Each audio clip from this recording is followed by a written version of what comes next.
So last month, I shared some tips with you about incorporating elements of the Janus mythology into your own writing and storytelling. This month, we are tackling some of the folklore centered on this month's specifically today's holiday, which is Valentine's Day. The holiday that we know and loathe. Ahem. Love? It gets its origins from a couple of different sources. The first source comes from some ancient Roman fertility rites stemming from the Roman festival of Lupercalia.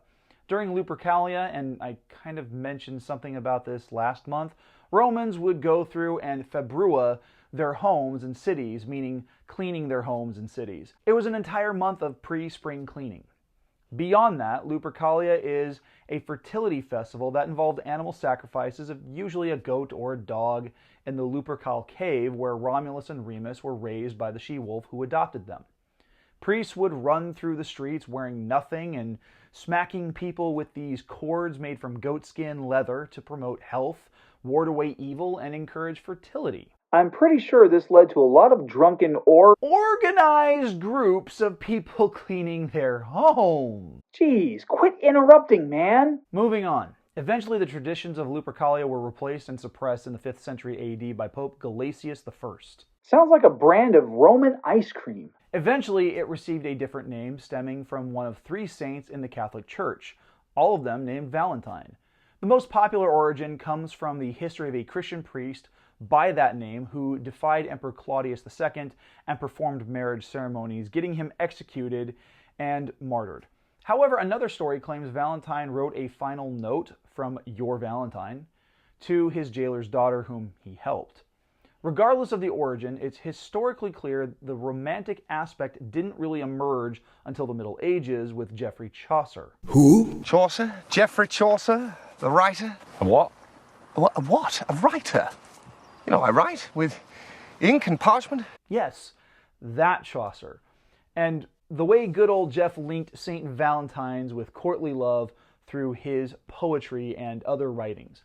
Handwritten notes and cards, however, didn't become popularized until the 17th century, and mass-produced cards started popping up in the 19th century, fueled by the Industrial Revolution. You know, frankly speaking, I'm pretty sure Valentine's Day is a psyop put on by the Hallmark Channel and the candy companies to ensure their economic successes and justify the existence of pretty much every single Hallmark movie ever made. You know, I hear Hallmark is actually on the verge of coming up with a second plot for all of their movies. Anyway, you guys might be asking, hey, this is all great and all, Garrett, but how can we incorporate this superfluous holiday into our own writing? Well, aside from the obvious and setting the story during the 24 hours that make up February 14th, there are 3 tips for including this topic into your writing. Tip number 1. While it might seem like an obvious nod to the holiday, focus on including the thematic colors like red, pink, and white, along with other imagery that isn't hearts. Maybe the sky is tinted pink at sunrise or sunset, or maybe a character recognizes another character wearing a dusky rose scarf. When you pay attention to subtle symbols and meanings, you can incorporate them into your story without it feeling overt or offensive. Tip number 2. Focus on love metaphors in your character's routine moments. While love is often described as an emotional response, the truth is that love is actually an action verb. It's not something you feel, it's something that you do. This is where you can incorporate the famed 5 love languages: quality time, acts of service, words of affirmation, physical touch, and giving gifts. This is where you focus on the choices and actions of your characters, like sharing breakfast with one another even when one character has a busy schedule. They're making time for the other person. Or maybe one character is having a really rough go at life, and the person that loves them sits down and does something nice for them. In the 5th book of my fantasy series, The Mantle of the Fatherless, there is a scene where my female main character is dealing with some PTSD as well as some depression.